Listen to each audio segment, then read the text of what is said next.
When you are the only Zimbabwean in the UFC, that's what you do. Until more comes.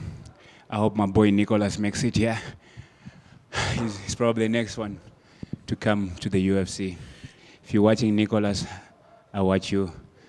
Themba, I hope you make it here. how you feeling? I feel good. I feel blessed. I'm grateful for the win. I'm grateful for my team. I'm grateful for the DJ for helping me. I'm grateful for the UFC to give me the opportunity to be here.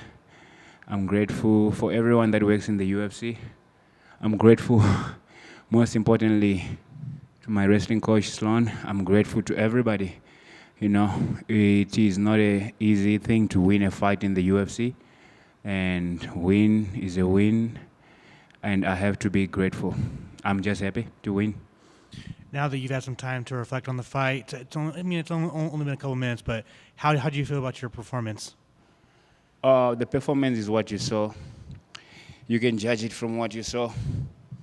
I said it already in the cage how I felt, but right now I'm just grateful to have won.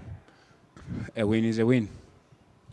Obviously, Ramiz was trying to wrestle you during the fight, and you said in the cage that you asked your coach to stay longer.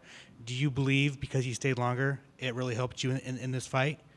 Yeah, of course. I don't think he took me down. I think every time he tried to take me down, I remembered my coach, the sacrifice that he made. I said, nope, you're not taking me down. That's why he didn't take me down. Every time he didn't take me down. My takedown defense was solid. I took him down. I could have done more if I wanted to, but for this fight, I was working more on defensive wrestling than attacking wrestling because I wanted to knock him out. But what I do is being grateful of the win. That's the most important thing. Obviously, you had a heavy heart coming into the fight. Did that affect you at all? Alex Bion, my friend, how are you? Let's skip that question. Let's move on to the next one. I'm sorry. When would you like to return? As you can see, I have a moon boot on my foot.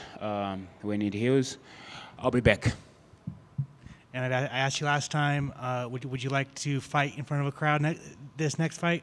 If I had gotten the knockout, I would have asked for the UFC to maybe give me a main event at the Apex or down the line. People want me on the road. I respect that and appreciate that. But I told you guys, I am in the UFC. I love being here. I am super happy. Whether I'm fighting, if Dana White said to me, you're still fighting in the UFC, but you're fighting at the ground next door, getting paid the same money I get paid, bro, I'll still fight there. Being in the UFC is a very once in a lifetime moment. A lot of people would die to be here. So I love the Apex. I'm becoming the king of the Apex. I would like to main event an Apex show one day before they get out of the Apex. So my next fight probably is going to be here again. Until I get that spectacular finish, I need to get the spectacular finish to call my shots, So my next fight will be here again. You'll see me on the road when it goes to Africa. Our main event, the first show in Africa. I know that I've heard the rumors they're going with the Fight Night first when they do go. And Fight Night, there's no titles needed. So I have to work my way up and main event the Apex show. From there, I want to main event the first African show because I'm a big inspiration to the African fighters. Because of where I come from. I earned my sport to be here. I didn't have anything. I worked my ass off to be here. I sacrificed. I nagged my manager daily to be here in the UFC. So if an African child can maybe take a page out of my story to try and make it here, I'm the perfect guy to ask. If you listen to me and you try to do what I do, you might be up there or maybe just land in the UFC.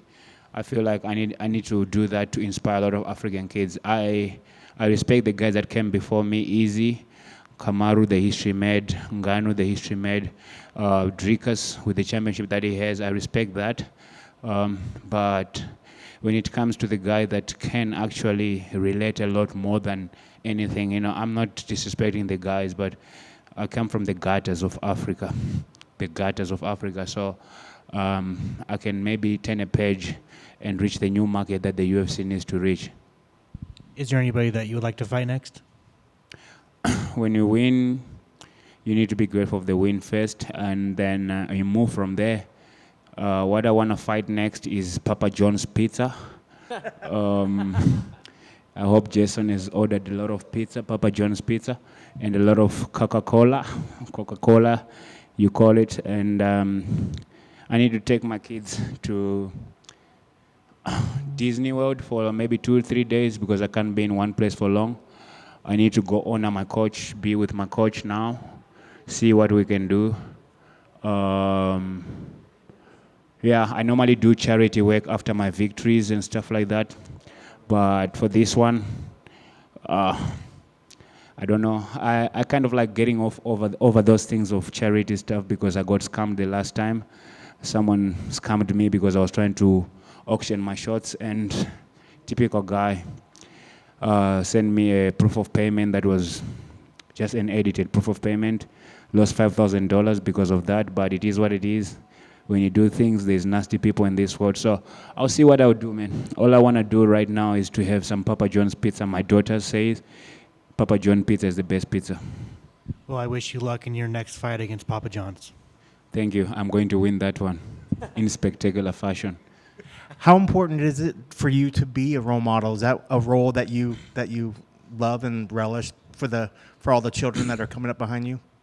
I'm not a role model. I don't like to claim that title because when you claim to be a role model, it means that you need to live a picture-perfect life. I make mistakes. I'm a very emotional guy, as you saw in the cage. I'm not a guy that is a role model. I'm just Themba Gorimbo. That's what I'm proud of, firstly. Make my mistakes. When I sit at home, before sleeping or bed, I reflect and I don't make the same mistakes again. So I'm not a role model, but I want to be an inspiration, and I think I am, because coming into this fight, the challenges that happened this week and everything, and winning the way, I mean, I had to push through. Probably have a broken foot, but I pushed through and I won. So I think my story is just adding up with these small things that happen, and I am an inspiration more than a role model. When you were young, did you have an inspiration for you that put you on this path that you wanted to be an inspiration and give back when you were able to? I just didn't want to be regular. I just didn't want to be a normal guy that live on a, I don't know how to say it, but growing up, where I grew up, there's no role models. The role models that you only see is the soccer players that you don't even know. Do you understand? And where I come from, when you see the role models like soccer players, the things that you admire about them is like the cars they have, the women they get. So I never had a real role model growing up where I come from. There's no role models, people that you can look at and be like, I want to be like that, especially if you want to be like why I am, So I kind of like forged my own path. Look at me now. I think now I'm a blessing and a role model, not a role model, an inspiration to a lot of African people, African kids in the villages, especially, that with a dream and hard work and prayers to God, you can be anything. That's awesome. Go enjoy your pizza. I'm going to enjoy that. More.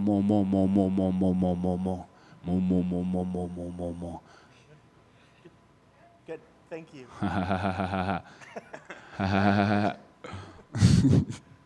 All right, guys. Thank you, guys. I know maybe I just want to mention this to this boy. I've been watching him. I'm sick and tired of being a lonely Zimbabwean in here in the UFC. There's a boy called Nicholas Wende. When you watch this, please, Nicholas, get your shit together and come here.